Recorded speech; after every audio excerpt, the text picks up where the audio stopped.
So you are the smile designer. So you're the lab guy that's right there in the practice, and you're the one that's actually making the teeth? Correct. Is that right? The shade, the color? I'm the one that takes care of all the nuances that come in a natural smile for the dentist and for the patient. You think the smile's pretty important, right? I'll tell you this. I think the smile is probably the most important part on a human's life.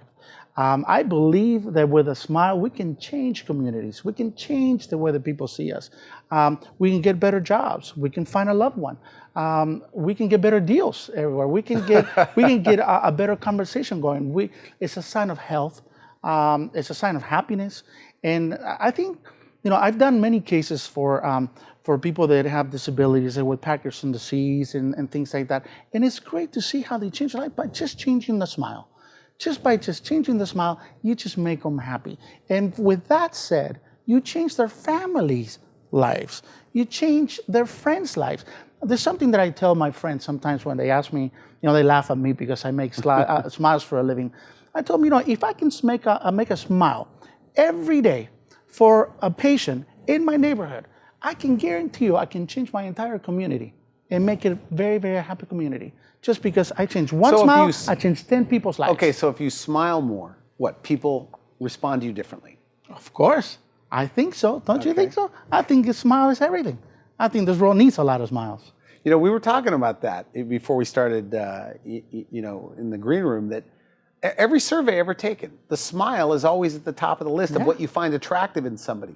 It's either number 1, 2, or 3. Yeah. Every time. I believe that. And it's not just because this is what I do for a living. This is a career that I chose many years ago. And the gratification that I get from making someone smile and enhance their life is incredible. It's incredible to see what happens a week later, a month later, when these patients reach out to me and thank me again for what I've done. And this has nothing to do with this anymore. It has to do with the whole package. Knowing you were coming in today. So I've been looking at smiles, and we're interviewing, we're expanding here at the Wellness Hour. And there were 2 people, and they seemed to be similar, but one was smiling and one wasn't. And I was thinking, I wonder if they're hiding a smile they don't like underneath there, right?